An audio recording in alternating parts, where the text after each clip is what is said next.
Ah, elle a de la chance, Gabi. Elle habite à côté d'une plage aux îles de la Madeleine. C'est vraiment beau chez toi, Gabi. La voilà sur le bateau de pêche de son père. Wow! Elle a l'air habituée avec les homards. Bon, maintenant, elle prend l'avion avec son amie Justine.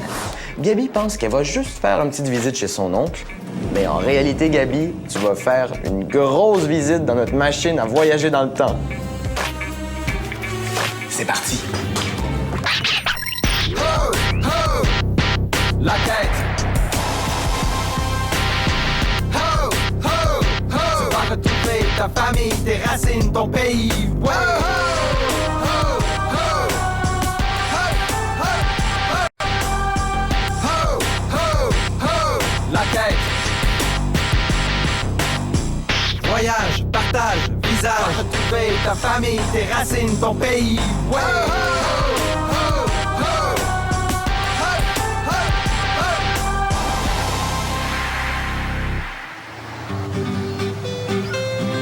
On fait un bon voyage? Ouais.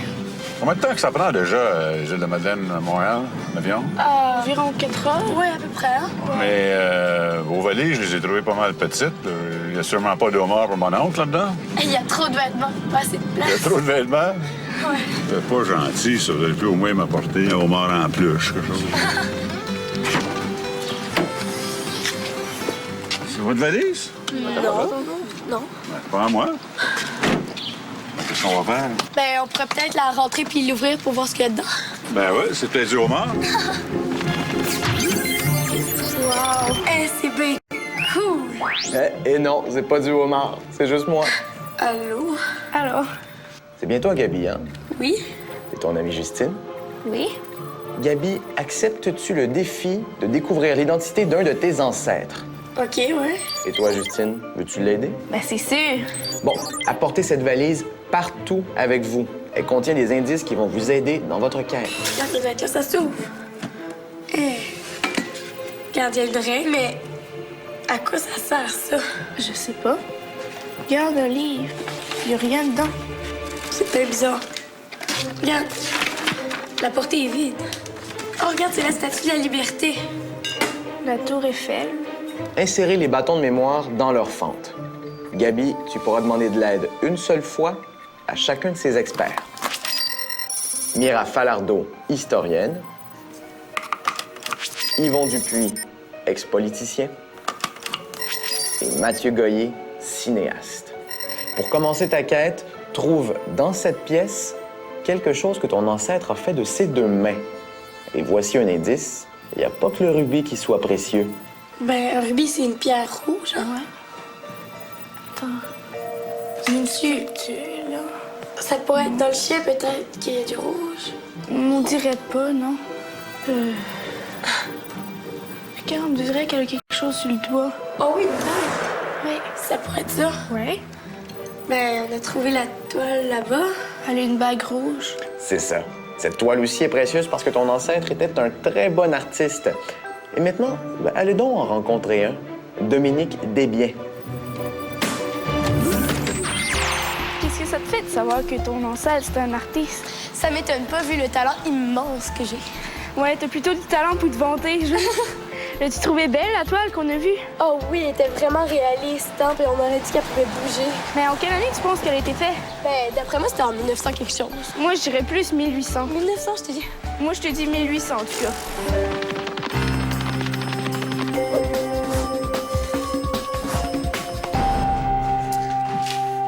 Alors, bienvenue dans mon atelier, les filles. Merci.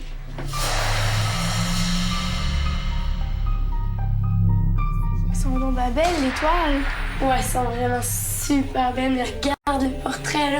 C'est pas du tout le même style que mon ancêtre. Il y a une différence entre ton ancêtre et moi, c'est 100 ans qui nous séparent. OK. Il est né en 1874, moi je suis né en 1972. Ça veut dire qu'on avait tous les deux raison, il a vécu en 1800. Et en 1900.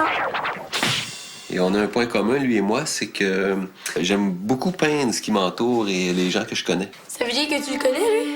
Oui, c'est mon ami. Est-ce qu'il est vraiment comme ça? Malheureusement, ça y arrive. Et Ton ancêtre, à 17 ans, il savait déjà ce qu'il voulait faire dans la vie. Il voulait être artiste. Ah ouais? Ouais. Et sais-tu où il a étudié? Non. Il y a un indice dans la valise. OK. Mais en fait, ça peut juste être Paris ou New York parce qu'on a la Tour Eiffel puis la Statue de la Liberté. Ouais, mais d'après moi, c'est Paris parce que ça devait être un francophone vu que c'est mon ancêtre. T'as raison. Regardez ces peintures. Elle, je la trouve belle. Oh, ça, c'est cute. Ouais. Oh, ça, c'est la toile de ce matin. Ouais. Elle est vraiment belle, hein? Wow, regarde, celle-là, on dirait vraiment que l'eau a beau. C'est vraiment terrible. Quelques-unes de ces toiles-là sont au Musée des Beaux-Arts, au Musée de Québec aussi. Oh, regarde-lui. C'est bon, hein? Ouais. Oh, ça, je trouve ça fort. Check tous les personnages. Maintenant, les filles, c'est à votre tour de vous essayer. Moi,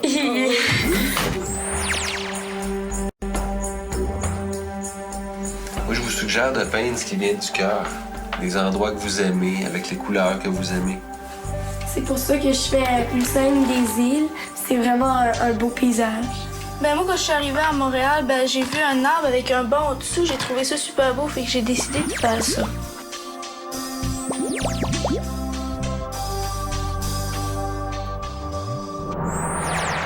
Ouais, ça te fait bien.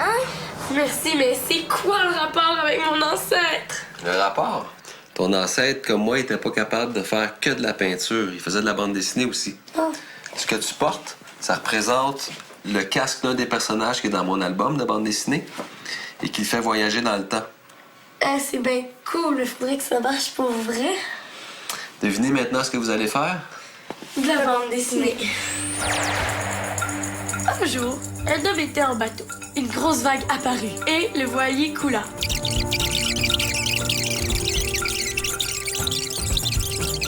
Dieu, pourquoi ne m'as-tu pas aidé? Ben voyons, je t'ai envoyé un hélicoptère, la garde côtière, puis un bateau de pêche. Franchement, qu'est-ce que tu voulais de plus? Voyez-vous, ton ancêtre, c'est un des premiers à avoir fait de la bande dessinée au Québec. Regarde, les dessins sont drôles. Ça, cette bande dessinée-là, qui s'appelle Pour un dîner de Noël, il l'a publiée en 1902. Mais c'est pas tout à fait une bande dessinée. Qu'est-ce qui manque? Ben, les dialogues. Ouais. Ça a été publié dans un journal qui existe toujours aujourd'hui. Devinez lequel? Ben, la presse, c'est écrit. C'est ça. Puis on vous y attend. On y va. Hé, entrez les filles. Merci. Hey, je vous attendais. C'est un voyage léger. Ouais. Ouais, hein? Les caricatures sont vraiment drôles, hein? Ah ouais, mais merci, c'est gentil. Tu sais que ton ancêtre a travaillé ici. Oui, j'ai su ça. On aurait été bien de chambre, je suis sûr, parce que c'était un gars très drôle qui faisait de la caricature, c'est-à-dire rire du monde. Hein? On devrait être payé pour rire du monde. Mais en fait, on a un petit but politique quand tu fais de la caricature, c'est un peu un éditorial. Tu sais, comme là, aujourd'hui, je suis en train de faire notre ami Mario Dumont. Ouais? Parce que ces temps-ci, il est drôle, naturellement, Mario. Moi, je dessine la bêtise humaine. Je dessine les erreurs. Alors, devinez ce que je vais vous demander de faire maintenant. La caricature. C'est dur à deviner. Hein? Tu vas essayer de dessiner ton ami, puis ton ami va essayer de te dessiner. Atchoum, atchoum, avez-vous des Kleenex? Cool! Wow! Cool! OK! Hey, c'est pas vrai que je dis juste ça. Ben. Ton ancêtre a fait des caricatures qui ont contribué à changer l'histoire du Québec. De qui se moquait-il? Ben, peut-être des politiciens? T'as raison. Mais de qui exactement? Ben, on devrait peut-être appeler un expert. Ouais. Ton ancêtre avait comme gendre ton arrière-grand-père, le docteur Gaspard Fauteux.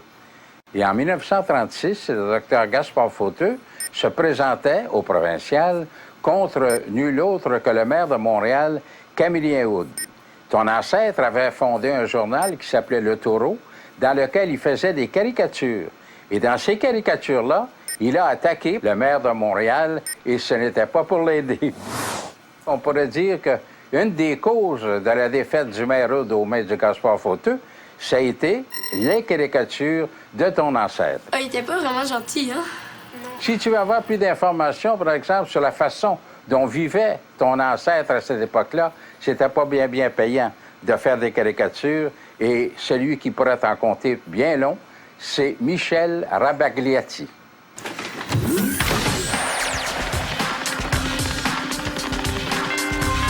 Entrez, je vous attendais. C'est ici que je travaille.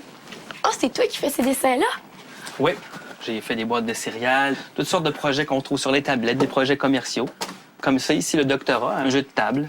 Fait que moi, je suis comme ton ancêtre, je fais de la bande dessinée. En fait, c'est ça qui occupe le maximum de mon temps. C'est de ça que je voudrais vivre aussi, en fait, tout le temps, mais je suis obligé de faire des projets commerciaux pour arrondir les fins de mois, comme on dit. Au début du siècle, à Montréal, ça devait probablement être assez difficile de vivre d'illustration. Alors, ton ancêtre a décidé de quitter Montréal pour une autre ville. Devine où? L'indice est dans la valise. Oh, je pense que je la sais. Mais en fait, ça peut juste être New York parce que, il a étudié à Paris, fait qu'il nous reste juste la Statue de la Liberté. Oui, c'est ça. Puis regarde, c'est là qu'il habitait. Oh, wow, c'était beau. Tiens, regarde le genre d'illustration qu'il faisait. Tu vois, illustration magazine, pour des livres. Oh, wow. Ouais, c'est vraiment beau. Ça, c'était... Oh, ça, c'est cool, les produits de cheveux. Produits de beauté. Couverture pour un magazine. Oh, wow, il était vraiment bon, hein? Oui, je pense qu'il était meilleur que moi, en tout cas. Maintenant, les filles, devinez ce que vous allez faire? La publicité.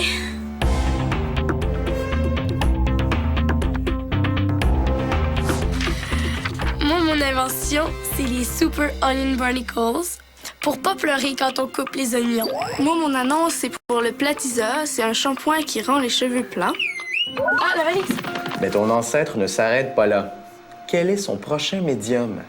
Le cinéma? C'est ça. Mais quelle sorte de cinéma? De l'animation? Pourquoi tu dis ça? Avec la bande dessinée, des dessins. T'as raison. C'est en 1910 que ton ancêtre a vu pour la première fois un film d'animation. À l'époque, l'animation, c'était encore très primitif, mais ton ancêtre a eu le coup de foudre pour l'animation puis a commencé à en faire par la suite et c'est devenu son médium principal. Cool. Prochaine destination, la Cinémathèque québécoise. OK. Cinémathèque! Ton ancêtre est un homme très important à la Cinémathèque. Ah oui? On a d'ailleurs donné son nom à notre salle d'exposition sur l'animation. Ah oui? Juste ici. Salle d'exposition? Raoul Barré. Et ça a de l'allure parce que Barré, c'était le nom d'une fille de mon arrière-grand-mère. Au début des années 1910 à New York, Raoul Barré abandonne le dessin commercial et fonde le premier studio de l'histoire du cinéma entièrement consacré à l'animation. Ah ouais? Ouais. Et comment s'appelait son studio, tu penses? Je sais pas, le studio Raoul Barré. C'est à peu près ça, mais en anglais. C'était le Barré Studio. Oh, Barré Studio. Ouais. Ça fait Hollywood, hein? Oui, hein? On va regarder des extraits des films de Raoul Barré. OK. Je trouve ça vraiment cute, c'est drôle. C'est amusant, hein? Ouais. Mais il y a une vache qui vient d'arriver, puis là, elle mange la barbe du fermier.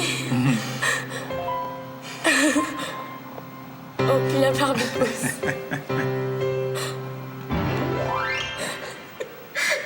C'est quelqu'un qui avait des idées de gags. Et ces films se présentent un peu comme ça, c'est une enfilade de gags. Hein? Et les films, à l'époque, obtenaient beaucoup de succès.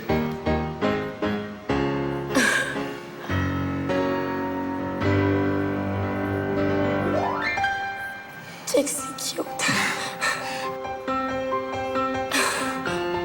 Moi, je trouve que c'est vraiment surprenant parce que ça fait quand même 100 ans. Puis là, je trouve ça vraiment le fun de savoir que, tu sais, il se débrouillait comme ça dans ce temps-là.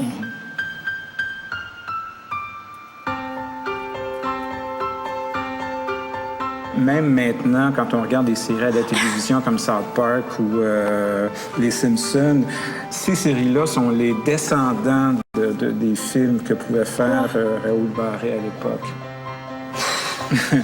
J'ai autre chose à vous montrer maintenant. OK. Est-ce que vous savez c'est qui? Mais oui, c'est Félix le chat. Oui, Félix. Raoul Barré, en 1926, a dessiné Félix le chat. Il a aussi écrit des gags pour les mésaventures de Félix.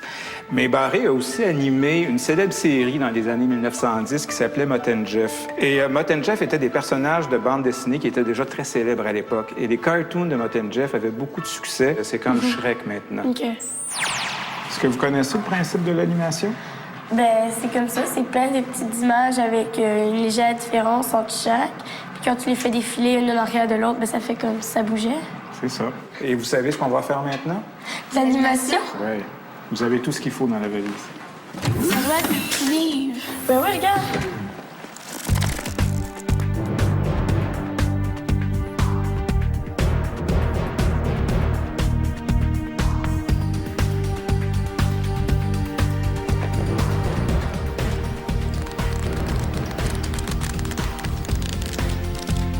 Ouais.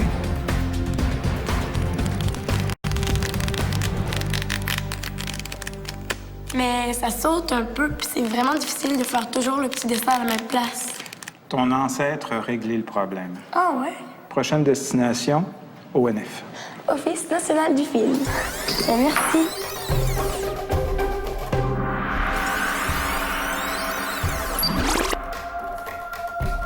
J'ai entendu dire que Raoul Barré, il avait réglé le problème des animations qui sautent.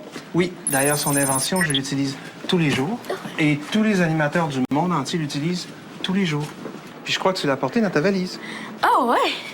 Ben, ça peut juste être ça. Exactement. Ça, on appelle ça une peg bar. Est-ce que c'est ça, des pegs? Oui, les ergots, ben c'est des pegs, là. À travers le monde, on appelle ça une peg bar. Et tu vois, la peg bar que tu as ici, c'est exactement la même peg bar, juste là. Je prends les dessins de mon personnage, puis tout de suite, après, je prends l'autre feuille, puis je la mets ici. Et le personnage, je peux le enregistrer toujours au même endroit. Et puis ensuite, j'en mets un autre. Puis après ça, ce qui arrive, c'est que je peux prendre les dessins, les enlever de la peg, puis aller filmer en dessous de la caméra juste là.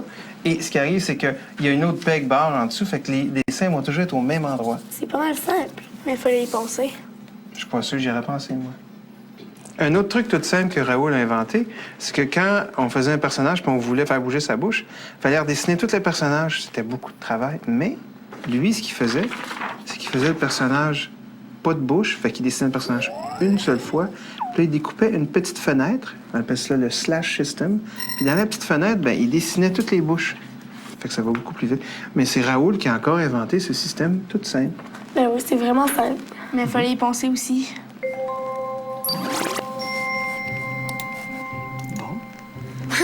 Ben ça, c'est sûr que c'est pas inventé par Raoul Barré, hein? Non, les ordinateurs n'étaient pas faits à cette époque-là. Mais qu'est-ce que vous pensez qui manque dans cette scène-là? Les larmes? Ça vous tenterait-tu de faire un petit peu d'animation pour mon film, puis faire des larmes? Ouais.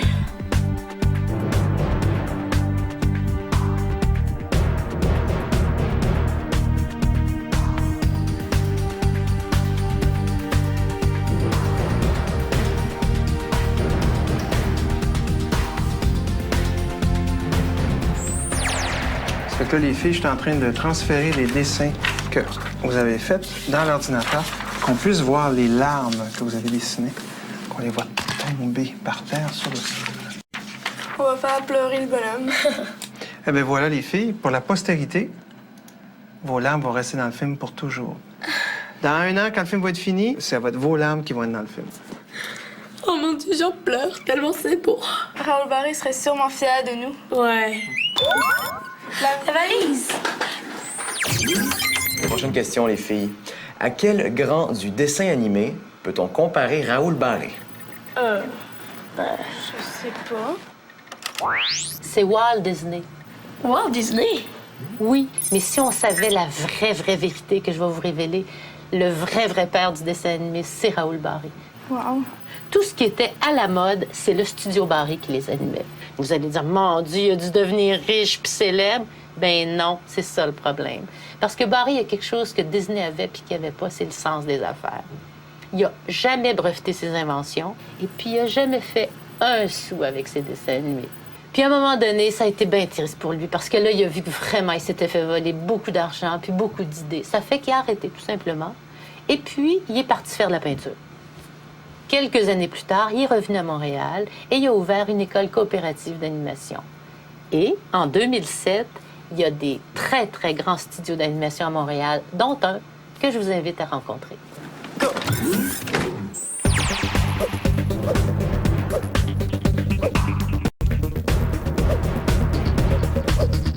Wow, c'est vous autres qui travaillez à tous ces films-là? Ouais. Nous autres, ici, chez Softimage, on fabrique le logiciel que les gens utilisent pour faire les effets visuels. Puis ce qui est le fun, c'est que je pense que de nos jours, si Raoul Barré, là, il serait parmi nous, c'est certain qu'il serait ici en train de travailler chez Softimage parce qu'on est à la fine pointe de la technologie. Puis je pense qu'il y aurait même son bureau juste à côté du mien.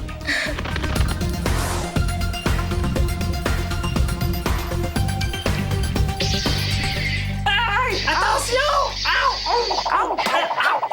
Tu dois avoir du fun de travailler ici. Ouais, puis Raoul Barré aussi, il avait du fun. Lui, quand il est revenu ici à Montréal après 25 ans, qu'il a passé à New York, il y avait un grand projet.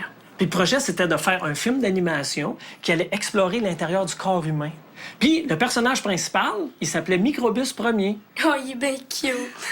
Puis c'est vraiment intéressant parce qu'on a le scénario original de Raoul, puis on a aussi d'autres dessins. C'est quoi cette drôle de bébête-là? Je sais pas, hein, on dirait un genre de croisement entre un lapin puis un kangourou. C'était vraiment flyé pour l'époque. Mais c'est triste parce que Raoul est décédé avant de pouvoir terminer son rêve. Oh, c'est bien plat. Ouais, mais j'ai une petite surprise pour vous autres. Ah ouais? Le voici. Microbus Ier en 3D. C'est bien cool! C'est hyper cool! À l'intérieur du logiciel, là, on a été capable de le reconstruire parce que c'est des formes géométriques qui sont quand même assez simples. Et on est capable de prendre des points de contrôle et on est capable de manipuler notre personnage. Wow!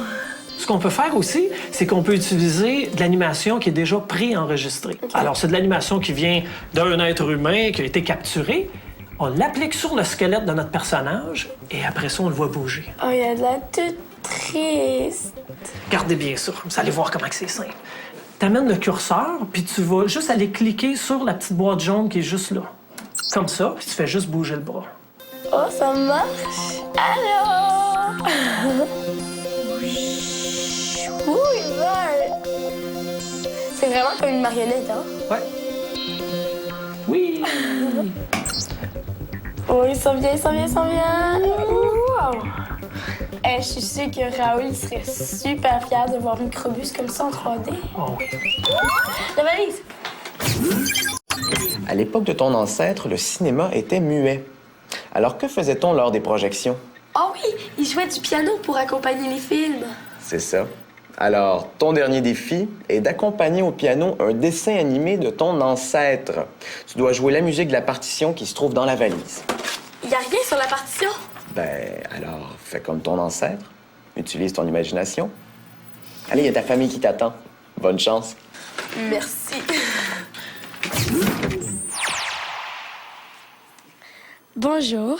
Alors, je voudrais vous dire que je suis beaucoup contente d'être ici cet après-midi parce que moi, mes matières préférées à l'école, ce sont la musique et l'histoire. Puis en faisant ça aujourd'hui, je fais un peu des deux. Je vais jouer du piano sur un film qui, c'est ça a marqué l'histoire du cinéma.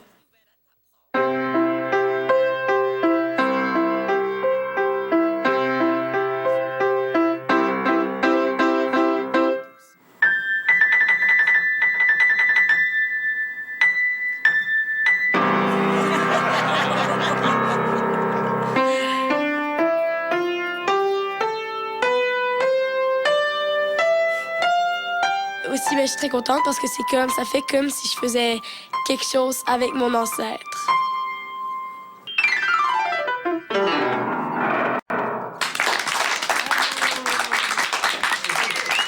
La valise! Gabi, si aujourd'hui on ne connaît pas plus ton arrière-arrière-grand-père, c'est qu'il a tellement dispersé ses talents qu'il était dur à suivre. Ben oui, hein. Montréal, New York, Paris, la peinture, le dessin, la bande dessinée, la publicité, le cinéma, la caricature. Ouais, ça fait beaucoup. Raoul Barré est l'un des créateurs les plus audacieux, innovateurs et talentueux que le Québec ait connu. Wow. Et en plus, il était généreux, gentil et amusant. Tu l'aurais beaucoup aimé. Ouais, j'en doute pas. Alors, c'est tout pour moi. Hey, Microbus! Bye, Microbus! Bye, les filles. Bye. Félicitations, Gabi. Tu as très bien fait ça. Merci. peux tasser un petit souvenir, la photo de arrière-grand-père. Merci beaucoup. Ça m'a fait grand plaisir. Bravo, Gabi. Moi aussi, je suis très fière de toi. Tu as fait du beau travail. Et ça, c'est un DVD spécial qui a été fait par la Cinémathèque sur Raoul Barré, sur sa vie, sur son œuvre. Alors, je voulais t'en offrir une copie. Merci beaucoup. Bravo, chouette. Laissons Gabi et sa famille. Je dois maintenant préparer la prochaine quête.